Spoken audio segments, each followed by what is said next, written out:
हाँ, लेजिस्लेचर जो है पिछले टॉपिक में हम लोगों ने क्या पढ़ा था, लेजिस्लेचर के बारे में पूरे अच्छे से पढ़े थे। लेजिस्लेचर में जो कुछ कुछ बातें जो रह गई थी उसमें बताने के लिए, वो आज थोड़ा सा हम क्लियर करते हैं। उसमें हम बताए थे कि कानून बनाने के लिए तो सारे लोगों का ज़रूरत है, क्योंकि सभी लोगों को हम क्यों चुनते हैं कानून बनाने के लिए। देखो, कानून जो बनाते हैं वो केंद्र के स्तर पर भी बनेगा और राज्य के स्तर पर भी बनेगा। तो कुछ लोगों को चुनना पड़ेगा जो केंद्र के स्तर पर जाके काम करेंगे। उनका काम है केंद्र को, मतलब पूरा देश कैसे चलेगा उसके लिए कानून बनाना। कुछ ऐसे लोगों का समूह का भी जरूरत पड़ेगा जो राज्य कैसे चलाए, तो उसके लिए भी अलग से कानून बनाने वाले लोग चाहिए। तो उसी क्रम में हम लोग एमपी और एमएलए को पढ़ते हैं, क्योंकि एमपी और एमएलए को ही हम लोग चुन के भेजते हैं। और इनको हम लोग क्यों भेजते हैं, ताकि ये लोग मिल करके जाके वहाँ पे कानून बना सके। वो अलग बात है कि भारत में यही एमपी और एमएलए आपस में मिल करके सरकार बनाते हैं। सरकार बनाने, चूँकि भारत में जो कार्यपालिका है वो विधायिका के अंदर से ही चुन कर आते हैं, अमेरिका के जैसा नहीं। अमेरिका में क्या है कि विधायिका का जो चुनाव होता है वो अलग होता है, कार्यपालिका का चुनाव जो राष्ट्रपति का चुनाव होता है वो अलग होता है, और न्यायपालिका का चुनाव अलग तरीके से होता है। मतलब तीनों का काम वहाँ पर सेपरेट है। जबकि भारत में क्या है, न्यायपालिका अपने अलग तरीके से आती है, ठीक है। न्यायपालिका चुनाव के माध्यम से तो नहीं आती है, न्यायपालिका को यहाँ पे एग्ज़ाम क्रैक करना पड़ता है, उसके लिए बहुत सारे प्रोसेस हैं जज बनने के लिए। जबकि कार्यपालिका जो है वो किससे आता है, हमारा विधायिका के ही अंतर्गत से आता है। कुछ विधायक में से ही, मतलब कुछ जैसे सांसद में से कुछ लोग बन जाते हैं मंत्री, उसी प्रकार से कुछ विधायक में भी मंत्री बनते हैं। इसी में से कोई एक व्यक्ति सीएम बनेगा और इसी में से एक व्यक्ति क्या बनेगा, देश के स्तर पर पीएम बनेगा। तो देखो, केंद्र के स्तर पर जो लोग होते हैं उसको क्या बोलते हैं, जो कानून बनाने वाले लोग जो हम चुनते हैं उसको कहते हैं एमपी, यानी कि मेंबर ऑफ पार्लियामेंट। तो भारत में जो मेंबर ऑफ पार्लियामेंट है उसके 2 सदन है। चूंकि यहाँ पर बाईकैमरल सिस्टम चलता है तो यहाँ पर द्विसदनी व्यवस्था चलता है। चूंकि 2 सदन मिलकर ही जो है आपस में तय करते हैं कि कानून की रूपरेखा कैसी होनी चाहिए। तो वहाँ पर लोकसभा और राज्यसभा दोनों होनी चाहिए। राज्यसभा का काम क्या है, चूंकि 2 सदन इसलिए चाहिए कि कुछ लोगों का समूह ऐसा होना चाहिए जो राज्य की तरफ से प्रतिनिधित्व करे। क्योंकि जब केंद्र का कानून बन रहा होगा तो ये भी ध्यान रखा जाएगा कि कानून इस तरह से बनाया जाए ताकि किसी भी राज्य को अनदेखी ना करे। तो राज्य की तरफ से भी बोलने वाले लोग होने चाहिए, क्योंकि जो कानून लागू होगा वो सभी राज्यों पे होगा ना। तो ऐसे में अगर उस कानून से किसी राज्य को अगर कुछ खास प्रॉब्लम होता है तो वो राज्य कह सकता है अपनी बात को कि हाँ, ये कानून में ये दिक्कत है। जैसे कोई ऐसा कानून बना देगा जिसमें कि नॉर्थ ईस्ट को दिक्कत हो जाएगा, तो पूर्वोत्तर भारत के जो मंत्री होंगे वो कहेंगे, मतलब जो वहाँ के जो एमपी होंगे वो कहेंगे कि नहीं, ये चीज़ यहाँ पे गड़बड़ है। तो राज्यसभा के सदस्य के रूप में जो भी पूर्वोत्तर क्षेत्र से लोग आएंगे तो वो कहेंगे अपनी बात को। तो इनका काम है राज्यों की तरफ से प्रतिनिधित्व करना, क्योंकि राज्य का अनदेखा ना हो सके और केंद्र और राज्य के बीच शक्तियों का बंटवारा जो बैलेंस होता है वो बना रहे, इसके लिए इनको भेजा जाता है राज्यसभा में लोग, ठीक है। और लोकसभा के जो सदस्य होते हैं वो तो हम लोग चुन के भेजते हैं कि चलो ठीक है भाई, जाओ तुम लोग जा करके वहाँ पे कानून बनाओ। तो एमपी समझ में आया। तो एमपी के यहाँ पे 2 सदन है, देखो दोनों ही क्या कहलाएंगे, सांसद ही कहलाएंगे, चाहे वो राज्यसभा के सदस्य के लोग हो या फिर लोकसभा के सदस्य हो, ठीक है। उसके बाद इसमें एक चीज़ और आएगा। एक चीज़ हम तुम लोग को बताए थे कि जब भी कोई जो विधेयक होता है, जो जिसको कि हम लोग क्या बोलते हैं, बिल बोलते हैं। क्या बोलते हैं, बिल। बिल से अगर एक्ट बनाना हो, अच्छा यहाँ पे ना लिखने के बजाय यहाँ पे लिखते हैं तो ज़्यादा अच्छा से रहेगा, ठीक है।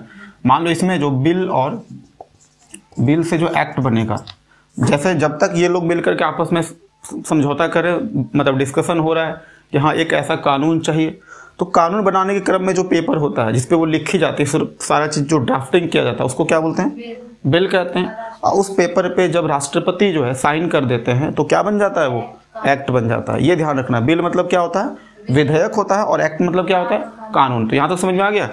तो यहाँ पर किसकी स्वीकृति जरूरत मतलब चाहिए, प्रेसिडेंट की, यानी राष्ट्रपति जब सिग्नेचर करेंगे तो हमारा क्या हो जाएगा, वो जो कानून होगा पूरा का पूरा देश के स्तर पे लागू होगा। क्यों, क्योंकि यहाँ पर राज्यसभा और लोकसभा ये दोनों मिल करके सहमति रखते हैं। मतलब कई ऐसे कानून है जिसमें कि राज्यसभा की सहमति जरूरत नहीं है, जैसे धन विधेयक जैसे कुछ कानून है, वो हम लोग डिटेल में जब हम लोग राज्यसभा और लोकसभा पढ़ेंगे तो वहाँ बताएंगे कि कौन से सारे बिल का प्रोसेस जो कि अलग अलग होता है, ठीक है।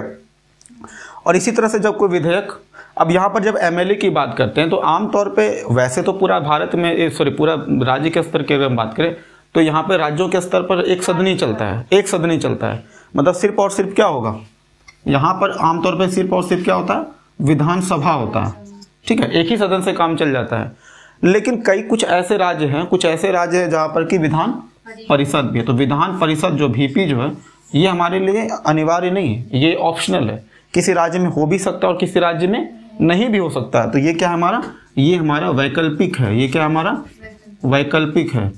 और ये क्या, ये तो रहेगा ही रहेगा, क्योंकि विधानसभा के सदस्य को ही चुन के जो भेजते हैं वही लोग मिलकर के वहाँ कानून बनाते हैं। तो इसी को क्या बोलते हैं, विधायक कहते हैं, या मेंबर ऑफ लेजिस्लेटिव असेंबली, ठीक है। तो एमपी का मतलब यहाँ पर क्या हो गया, मेंबर ऑफ पार्लियामेंट, जिसको क्या बोलते हैं, सांसद कहते हैं। और एमएलए का मतलब क्या होता है, मेंबर ऑफ लेजिस्लेटिव असेंबली बोलते हैं, जिसको क्या बोलते हैं, विधायक। तो ये दोनों मिलकर के क्या काम करेंगे, इन दोनों का काम क्या है, कानून बनाना, ठीक है।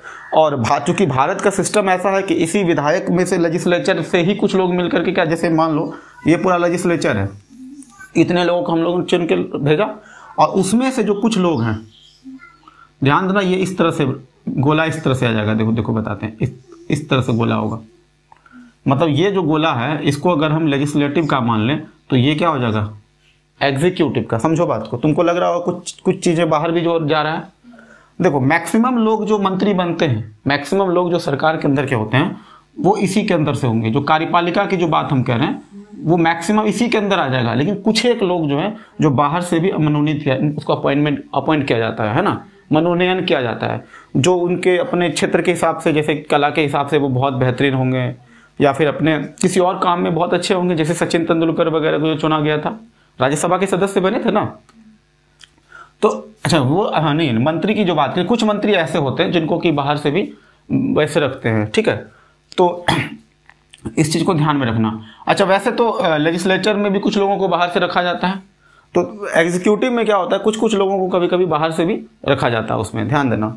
वैसे आमतौर पर अगर समझने में अगर दिक्कत हो रहा है, एक काम करो, इसको मिटाओ, इससे बेटर होगा तुम यही अभी फिलहाल को, जब हम डिटेल में पढ़ाएंगे ना उस समय थोड़ा सा और डिटेल में अच्छे तीनों कंपेयर करेंगे, तब बताएंगे किस गोले में क्या है, गोले के अंदर गोला क्या है, ठीक है। इसको हम बाद में पढ़ते हैं। फिलहाल के लिए ये समझो कि इस गोले के अंदर ये गोला है, ठीक। अब जो हम आज का टॉपिक जो हमारा क्या है, कार्यपालिका है।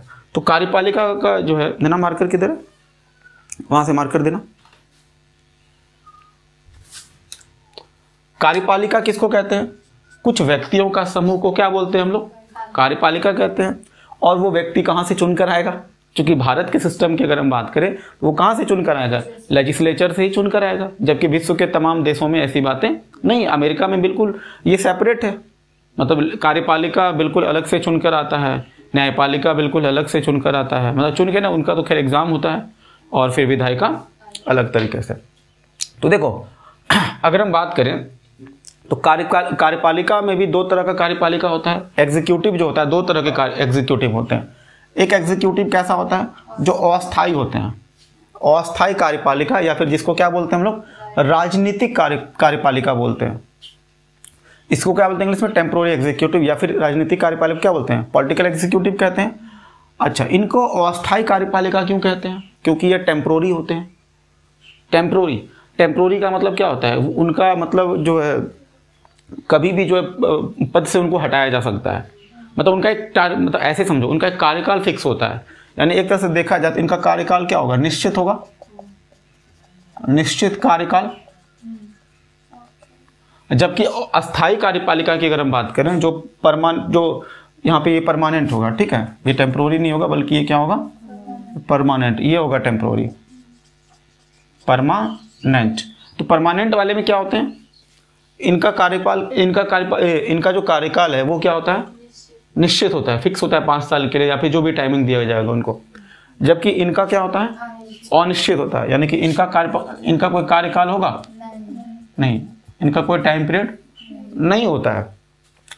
अच्छा, दूसरा बात, इनका ये जो चुनकर आते हैं, ये जो कार्यपालिका जो ये इलेक्शन के माध्यम से चुनकर आते हैं, ये इलेक्शन के माध्यम से चुन के आते हैं, जबकि इनका कोई इलेक्शन नहीं होता है। जैसे एग्जाम्पल के तौर पे जो अस्थायी कार्यपालिका की अगर हम बात करें तो जैसे कोई IAS, IPS, ये इस तरह के जितने भी प्रशासनिक सेवा के जो लोग आते हैं, वो जो एग्जाम कंडक्ट करके आते हैं, एग्जाम पास करके आते हैं, ये लोग बहुत ही मतलब अपने प्रशासन के क्षेत्र में बहुत ही क्या होते हैं, बहुत ही होनहार होते हैं, बहुत ही शानदार होते हैं। और इसी वजह से ये परमानेंट जो एग्जीक्यूटिव होता है ये इनको हेल्प भी करते हैं, ठीक है। तो अस्थायी कार्यपालिका में कौन आएंगे? जो मंत्री लोग जो चुन कर आते हैं, जो तमाम तरह के भाषणबाजी करके आते हैं कि मित्रों इस बार वोट दो, अगले बार आपको काला धन वापस मिलेगा, 15-15 लाख सबको मिलेंगे, टेंशन ना लो। ये जो तमाम तरह के जो वादे करके आते हैं, वो अलग बात है कि बाद में फिर वो वादे टूट जाते हैं, क्योंकि वो नेता हैं, वो वादे तो आपसे बार-बार करेंगे। और ध्यान देना, यही इसी कुछ वादों में से कुछ वादा वो पूरा भी करते हैं, क्योंकि भारत में सिस्टम तो इसी तरह से चल रहा है, लोकतंत्र के माध्यम से चल रहा है। मंत्रीगण देखो, जितने भी जो लोग नेता होते हैं वो तो हम ही लोगों के बीच के कोई व्यक्ति होता है ना। और भारत की सिस्टम ऐसा है कि वो जब तक कि ग्राउंड लेवल से लोग नहीं आएंगे तो आखिर पता कैसे चला कि ग्रामीण भारत चाहती क्या है। इसलिए क्या होता है ना कि यहाँ पर एग्जाम कंडक्ट कराने की बात नहीं सोचा जाता है। यहाँ पे होता है कि ठीक है, नेता कोई व्यक्ति बन सकता है, उनके लिए एजुकेशन भी मायने नहीं रखता है। आमतौर पर ये पढ़े लिखे उतने ज़्यादा नहीं होते हैं।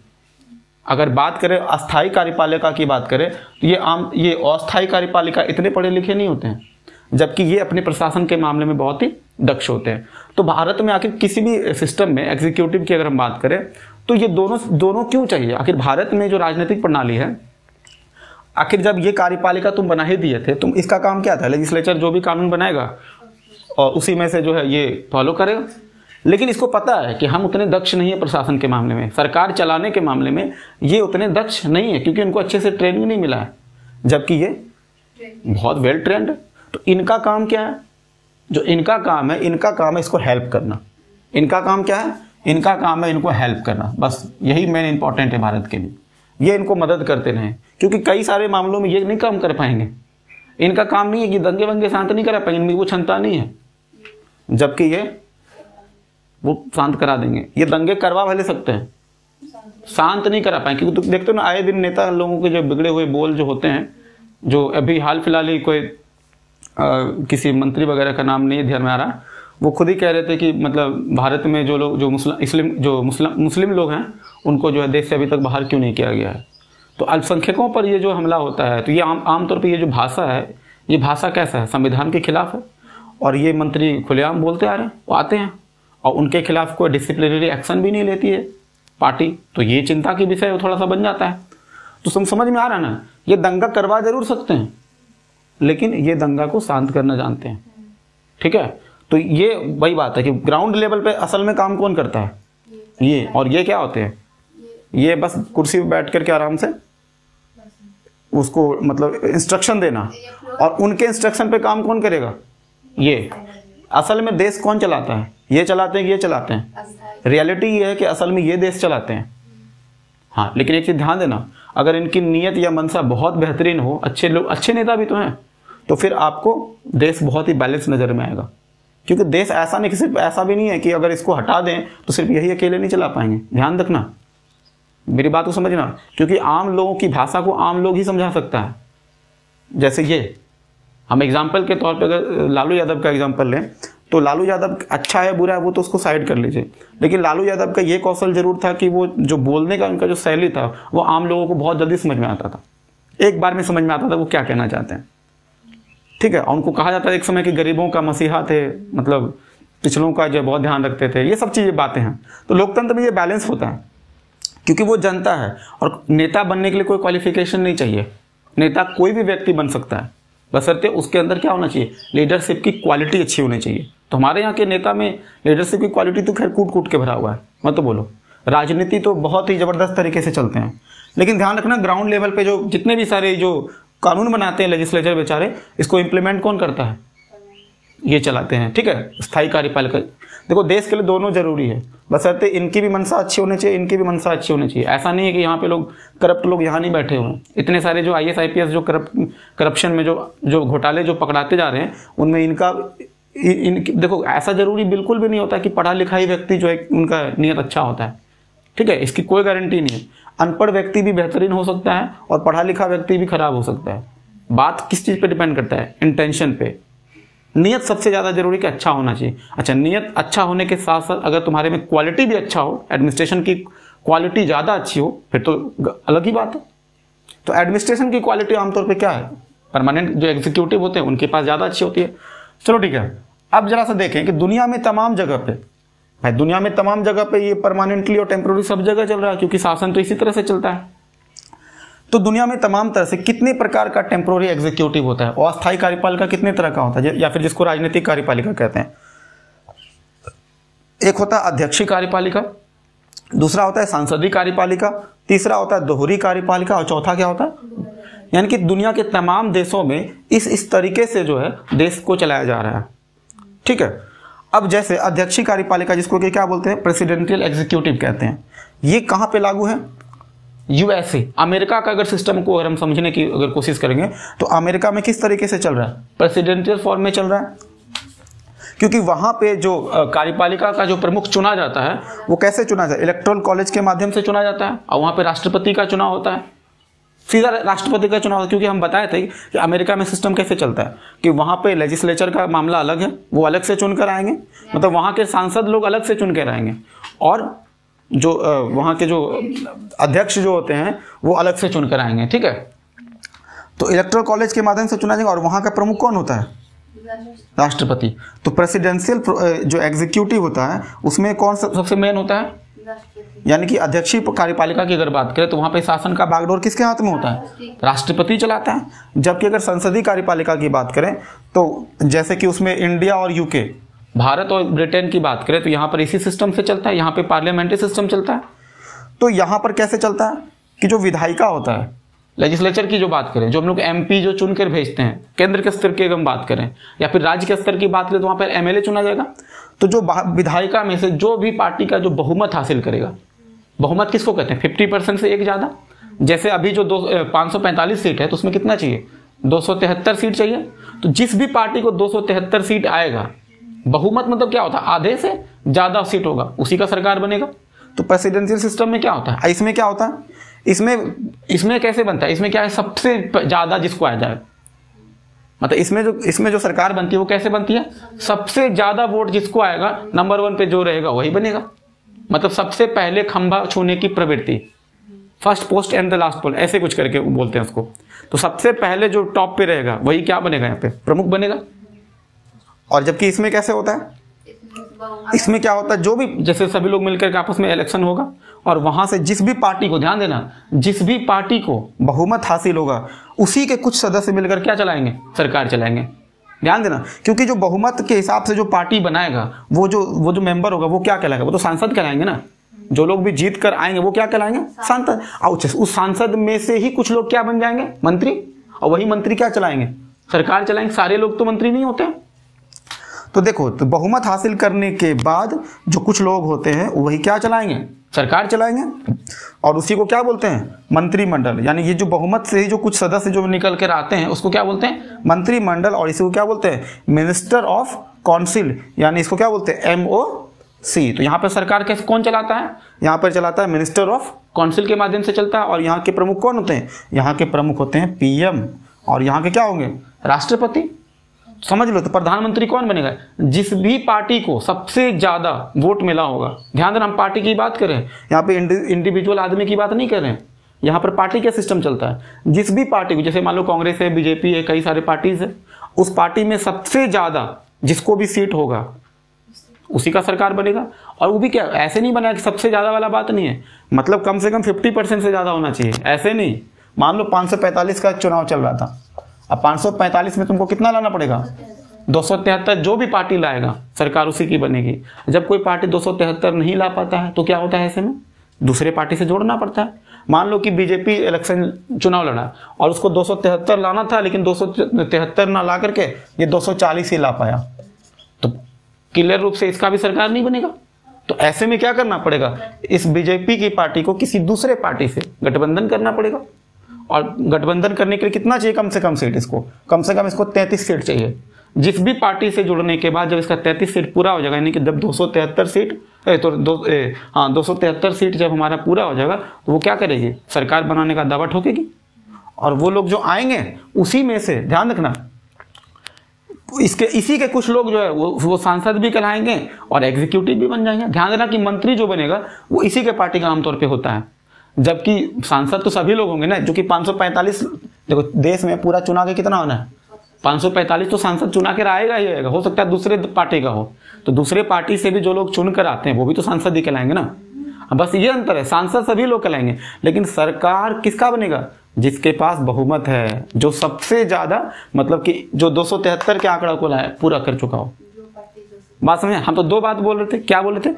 सबसे पहले सरकार कौन बनाएगा? जो 50% से ज्यादा वोट लाएगा, जो भी पार्टी का लाएगा। और दूसरा चीज क्या? सांसद सभी लोग बन सकते हैं, जो जो लोग जीत कर आएंगे सभी लोग सांसद कहलाएंगे। लेकिन सरकार की किसका बनेगा? हाँ ठीक है, तो ये हमारा क्या था? संसदीय कार्यपालिका का सिस्टम था। तीसरा देखते हैं दोहरी कार्यपालिका, जिसको क्या बोलते हैं? Dual executive. नाम से ही पता चला कि दो व्यक्ति मिलकर चलाता होगा यहाँ पे, तो दो व्यक्ति मिलकर के जो चलाएगा। जैसे फ्रांस की सिस्टम की अगर हम बात करें तो वहां पर जो शक्तियों का जो बंटवारा, पावर का जो डिवाइडेंट है वो कैसे है? प्रेसिडेंट भी वहां पे चलाते हैं और वहां पे पीएम भी चलाते हैं, और दोनों का अलग अलग चुनाव होता है। प्रेसिडेंट का चुनाव किसके माध्यम से होगा, किस तरीके से होगा? प्रेसिडेंशियल फॉर्मेट में होगा। और पीएम का जो चुनाव होगा वो कैसे होता है? पार्लियामेंट्री। यानी कि वहां पे दोनों को ताकत क्या है? बराबर है। जबकि यहाँ पर तो पीएम है ही नहीं, वहां तो राष्ट्रपति ही सर्वोसर्वा होता है। और जबकि अगर भारत की बात करें तो यहाँ पर सबसे ज्यादा ताकत किसको होता है? प्रधानमंत्री को होता है। राष्ट्रपति को ताकत उतना है ही नहीं। ठीक है, तो ये जो दोहरी कार्यपालिका, अगर हम बात करें तो फ्रांस का राष्ट्रपति भी उतना ही ताकतवर है जितना कि प्रधानमंत्री है। जबकि भारत की अगर तुलना करें तो भारत का प्रधानमंत्री तो ताकतवर है, लेकिन राष्ट्रपति उतना ताकतवर नहीं है, चाहे वो भारत की बात हो चाहे यूके की बात हो। और जबकि यहाँ तो सर्वसर्वा कौन है? राष्ट्रपति है। उसके बाद देखो बहुल कार्यपालिका। बहुल कार्यपालिका को क्या बोलते हैं? Plural executive. नाम से ही पता चल रहा है कि कई सारे लोग मिल करके चलाते होंगे। मतलब इसके कार्यपालिका में केवल एक व्यक्ति नहीं हो, जैसे इसमें जो पीएम और राष्ट्रपति जो है दोनों मिलकर चलाते थे, इसमें ऐसा नहीं होगा। इसमें देखा जाए तो मतलब कुल कितने लोग होते हैं? जैसे स्विट्जरलैंड की अगर हम बात करें, वहां पर 7 लोग मिलकर के चलाते हैं। एक 1+6 यहाँ पर जो लिखे हैं, इसका मतलब क्या है? ये एक जो होगा वो क्या होगा? सर्वोच्च अधिकारी होगा, सर्वोसर्वा। एक जो हेड होगा 7 में से, अब बाकी 6 मेंबर अलग अलग होंगे। तो इसके पास उतना पावर नहीं होता है जितना कि इसके पास पावर होता है। ये सिर्फ नाम मात्र का क्या है? बन गया हेड। अब बाकी इसके नीचे, यानी कि एक आदमी यहाँ पे बन गया, इसके नीचे जो 6 आदमी है, असल में कौन चलाएगा? यही चलाता है। 1 2 3 4 5 6, इसके पास उतना पावर नहीं होता है। इस सबके पास ज्यादा पावर होता है। तो इस सिस्टम से स्विट्जरलैंड में सरकार चलती है। ध्यान देना, ये जो अध्यक्ष का जो बात हम कह रहे हैं, ये हर एक साल पे रोटेशन होते रहता है कि चलो 1 साल के लिए तुमको बना दिए, तो चलो भाई तुम मेंबर बन जाओ, तुम यहाँ पे, ये इसको यहाँ भेज देगा, ये इसको यहाँ भेज देगा। इसी तरह से ये चेंज होते रहता है। 1 साल पे सबको मौका मिलता है वहां पे सरकार चलाने का। ठीक है, तो स्विट्जरलैंड की अगर हम बात करें, चूंकि वहां का पॉपुलेशन काफी कम है, तो इसलिए वहां पे कैसे चलता है? प्लूरल एग्जीक्यूटिव के माध्यम से चलता है बहुल कार्यपालिका। और उसमें जो सर्वोच्च अधिकारी होता है, इसके पास पावर होता है क्या? उतना नहीं होता है। तो ठीक है, हमारा ये कार्यपालिका वाला जो टॉपिक है, जैसे अच्छा एक चीज और देख लेते हैं। अध्यक्षीय कार्यपालिका में जैसे जहां भी राष्ट्रपति प्रमुख होता है, जैसे चीन की भी बात कर लें, वहां भी तो राष्ट्रपति प्रमुख होता है। रसिया की बात कर लें तो वहां भी राष्ट्रपति प्रमुख होता है। ऐसे तमाम देश इसमें आ जाएंगे। ठीक है, तो और कुछ तो इसमें रहा नहीं, बचा नहीं, टोटल चीजें बता दिए। ठीक है, तो कार्यपालिका वाला टॉपिक हमारा खत्म हो गया। अब जो है क्या आ जाएगा? अब हम पढ़ेंगे जुडिशरी का। आराम से पढ़ना है, एकदम समझ के पढ़ना है, कोई हड़बड़ी नहीं है, आराम से पढ़ना है। ठीक है, तो आज का टॉपिक इसको पहले हम फिनिश करते हैं। नेक्स्ट वीडियो हमारा आएगा जुडिशरी पे।